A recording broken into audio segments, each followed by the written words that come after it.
bisa membangun kantor desa, punya tanah bengkok, punya jalan desa, dihormati oleh rakyatnya. Dan hari ini banyak kepala desa turunan yang ketujuh dari kakeknya dulu jadi kepala desa berwibawa di desanya. Apa artinya? Membangun bukan umpulan angka-angka APBD, tapi membangun adalah spirit dari orang untuk membuat karya cipta tanpa harus hanya anggaran saja. Ini penting, Pak. Kenapa? Kekuatan kultural kita yang harus tumbuh. Saya berulang-ulang ngomong, kekuatan kultural kita harus tumbuh. Malah saya kalau boleh usul ke pemerintah, kepala desa tidak mesti punya ijazah. Kalau saya boleh usul. Kenapa? Memimpin desa beda dengan kepala OPD. Jadi kepala desa beda dengan jadi gubernur. Beda. Kepala desa adalah kekuatan kultural. Kekuatan sacido metu saucap nyata, legok tapak genteng kadek, itulah kekuatan yang bisa meredam kemarahan rakyat, bisa menggerakkan rakyat. Justru kalau menurut saya, dengan anggaran desa yang masuk sekarang bukan berarti melarang anggaran desa, tidak. Membuat kepala desa setiap hari merana. Kenapa merananya? Kepala desa nggak boleh korupsi, tapi tiap hari berbagai kelompok datang ke desa. Orang bertemu gubernur susah, nggak bisa nembus, Pak. Bertemu bupati susah, nggak bisa nembus. Tapi bertemu kepala desa itu paling gampang. Nu ngorak nage belah mana nyahun. Nah, kita ngomong realitas. Yang berkunjung ke desa itu pulangnya pasti diamplopin. Sekali berangkat gocap, gocap, gocap. Kali 10 500. Rombongannya ada pagi jam 8, siang, sore. Digabungin sehari 2 juta. Sebulan berapa? Sebulan bisa 60 juta. Ngambilnya di mana ya dana desa? Nanti diperiksa lagi inspektorat, dihitung lagi, nambah dari rokok. Nanti ujungnya masuk kejaksaan, harus dikembalikan itu ke kas negara dalam waktu cepat. Banyak kepala desa akhirnya menjual rumahnya. Kenapa? Karena ketidakberanian menghadapi tekanan dari luar. Bener nggak? Tapi ayo oke, kepala desa bisa nyandung bengar raya. Tidak semuanya. Nah, ini kan itu juga terjadi di kepala sekolah. Untuk itu, para kepala desa, kan saya sudah minta ada koordinatornya. Seluruh kepala desa harus ada legal yang mendampinginya tiap kabupaten. Yang minta duit ke desa, tong dibere ajakan gelut. Dengan catatan kepala desanya tanpa celah. Bagaimana yang berikutnya? Kalau di pos kabupaten ada mamin, jamuan tamu. Di pos kementerian ada jamuan tamunya.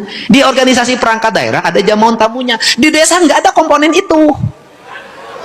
Sedangkan kepala desa, camat berkunjung tiap minggu, sekmat berkunjung, kepala urusan berkunjung, di Pemda inspektorat berkunjung, kepala Bapeda berkunjung. Ada yang mau ngukur jalan, mampir dulu ke desa, semuanya diajak dah, dirokok. Betul tidak? Udah, karena itu budayanya. Nggak sok siapa ke Pemda siapa penting aku sok diongkosan kok balik naik. Berkunjung, makanya selama saya jadi gubernur tidak ada lomba desa, nggak ada. Kenapa? Karena apa? Hadiahnya cuman sertifikat, oloknya gede. Maka Assalamualaikum warahmatullahi wabarakatuh. Wilujeng Sonten, wargi Jawa Barat, mudah-mudahan tetap sehat walafiat di tengah cuaca hujan.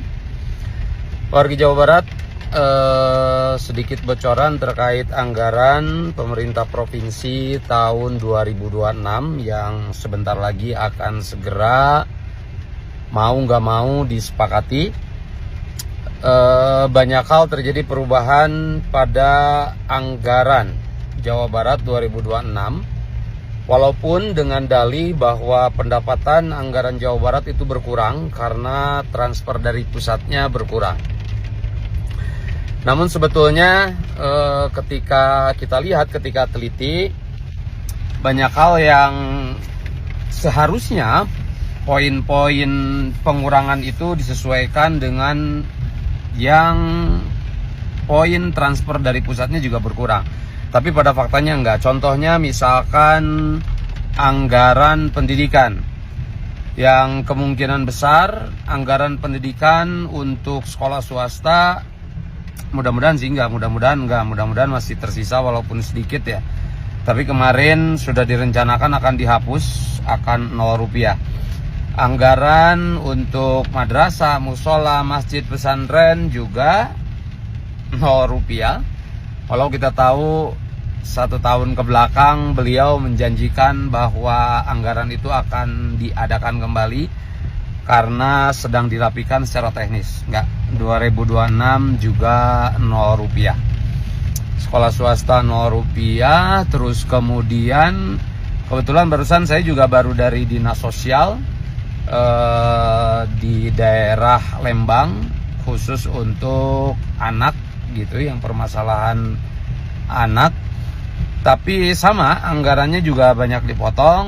Yang asalnya sempat mampu menerima 100 anak bermasalah secara sosial di Jawa Barat, sekarang cuma mampu mengurus di 30 orang saja.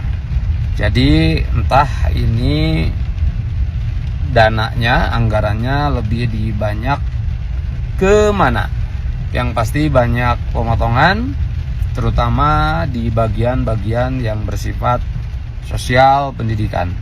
Mudah-mudahan Jawa Barat tetap Ya, pengangguran gak berkurang katanya. Itu yang ngomong anggota DPRD Jawa Barat alias Maulana Yusuf. Ini saya balikin ya Pak, saya mau nanya, ini kerjaan DPRD Jawa Barat selama 3 bulan masa KDM menjabat, DPRD Jawa Barat ini terutama Bapak Maulana Yusuf ini udah ngapain Pak? Bapak Maulana Yusuf udah ngapain Pak selain bebacotan begitu Pak? Pengangguran itu kan juga tanggung jawab negara Pak, tanggung jawab pemerintah pusat juga Pak, bukan tanggung jawab pemerintah provinsi wilayah tertentu aja Pak. Kayaknya banyak banget sih nyari-nyari kesalahannya Kang Deddy Mulyadi, banyak banget sih orang-orang yang nyari-nyari kesalahannya Deddy Mulyadi. Kenapa sih lu pada kenapa sih manusia? Kalau nggak karena ordal ya, belum tentu tuh DPRD provinsi wilayah manapun gitu bisa duduk tuh di singgasana situ tuh. Belum tentu tuh kalau nggak karena ordal. Jangan sembarangan lo kalau ngomong, kalau bebacotan. 3 bulan Deddy Mulyadi menjabat, pengangguran Jawa Barat belum berkurang. Lalu lihat itu gubernur Jawa Barat yang sebelumnya 5 tahun menjabat, emang pengangguran berkurang? Berkurang, bertambah. Emangnya Kang Deddy Mulyadi, seorang Deddy Mulyadi itu punya berapa perusahaan bisa sampai mengurangi angka pengangguran, ha? Kalau kata Gubernur Jawa Tengah mah ya, kami bukan Nabi Musa, nggak bisa disuruh kerja cepet-cepet. Nah itu Bapak Maulana Yusuf ngapain kerjanya itu? Duduk doang di situ, ha? Ngantor duduk doang begitu, tanda tangan,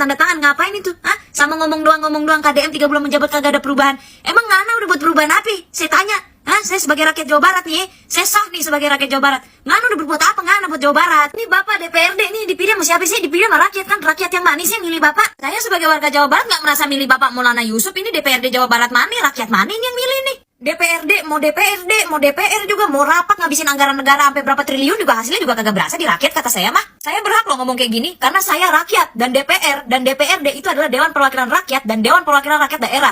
Yang bisa berkomentar hanya rakyat, karena yang merasakan hanya rakyat. Jadi saya sebagai warga Jawa Barat, saya berhak untuk mengatakan bahwa DPRD Jawa Barat maupun DPR itu tidak berasa, nggak berasa efeknya ke saya sebagai rakyat. Dan saya yakin banyak rakyat di luar sana juga yang berteriak bahwa DPR maupun DPRD itu tidak berasa apapun kepada rakyat. Makanya sampai dari kemarin itu rakyat bilang apa? Bubarkan DPR, ngapain sih DPR cuma ngabisin anggaran, bla bla bla bla. Bahkan petinggi sekelas Rocky Gerung pun, ya, Rocky Gerung ya waktu itu ya kalau nggak salah ya, dia bilang dia mau membubarkan DPR karena menghabiskan anggaran doang dan nggak penting. Saya memang hanya orang biasa, saya hanya rakyat biasa. Justru karena saya rakyat biasa dan kalian digaji oleh orang-orang seperti saya yang berasal dari rakyat, berasal dari saya yang membayar pajak dan segala macam, saya dan kami semua rakyat berhak. Kami semua berhak mendapatkan pekerjaan yang layak sesuai dengan yang tertulis pada Undang-Undang Dasar 1945. Kami warga negara Indonesia berhak mendapatkan perlindungan. Kami warga negara Indonesia berhak mendapatkan fasilitas karena kita membayar pajak. Kalian DPRD dipilih oleh rakyat yang harusnya untuk rakyat. Dari rakyat untuk rakyat. Permasalahannya, rakyat yang mana? Kenapa semua pemerintahan itu berbondong-bondong mau menjatuhkan Kang Deddy Mulyadi? Termasuk ini DPRD Jawa Barat. Padahal ini sama-sama Jawa Barat loh. Sama-sama satu provinsi loh.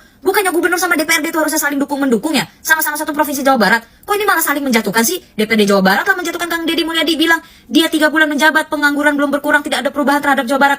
Apa sih? Emang lu udah ngapain sih? Pertanyaan gue. DPRD kerjaannya ngapain sih? Mau dikata gubernur Kang Deddy Mulyadi gubernur konten apa segala macam, segala hal di kontenin, nggak apa-apa, kerjanya nyata kelihatan. Daripada DPRD Jawa Barat yang kerjanya di kantor, rapat doang, meeting doang, kagak dikontenin, kagak kelihatan kerjanya, hasilnya juga nggak berasa. Udah gue nggak ngerti kenapa setiap bahas DPRD ataupun DPR tuh emosi. Lagi dan lagi, Bapak Yusuf Maulana, anggota DPRD Jawa Barat, kembali mengkritik acara Milangkala Tatar Sunda yang dilaksanakan oleh Kang Deddy Mulyadi. Gokil. Ini beliau ya tidak ada habis-habisnya mengkritik kebijakan-kebijakan Kang Deddy. Tapi dulur-dulur ya, sebagai masyarakat, Saya kalau melihatnya secara objektif, sebetulnya kritikan yang dilontarkan oleh Bapak Yusuf Maulana itu tidak ada salahnya. Kenapa begitu? Karena memang DPRD itu tugasnya untuk mengawasi jalannya pemerintahan dan mengawasi anggaran yang digunakan oleh eksekutif. Jadi kalau semisalkan ada acara besar yang melibatkan fasilitas negara, wajar aja kalau semisalkan anggota DPRD mempertanyakan dan mengkritik kebijakan tersebut. Tapi di sisi lain kita harus fair, karena tujuan dari acara Milangkala Tatar Sunda ini adalah untuk mempertahankan dan memperkenalkan budaya Sunda terutama kepada generasi-generasi muda yang mulai kehilangan jati diri. Walaupun dalam kritiknya Bapak Yusuf Maulana ini memberi saran, daripada membuat acara besar seperti ini, lebih baik sejarah Sunda itu diteliti dahulu, habis itu dibuat buku dan dikirim ke SD, SMP, dan SMA. Ini juga saran yang luar biasa dari beliau. Jadi menurut saya jangan sampai semua kritik itu dianggap serangan pribadi dan jangan juga semua pembelaan itu disebut anti kritik. Karena demokrasi itu berjalan ketika eksekutif bekerja dan legislatif mengawasi, selama kritikan yang disampaikan itu disampaikan secara data dan objektif, tidak ada niat menjatuhkan secara personal. Nah, menurut dulur-dulur gimana? Apakah Bapak Yusuf Maulana ini hanya sedang cari panggung atau dia mengkritik secara objektif? Tulis di kolom komentar.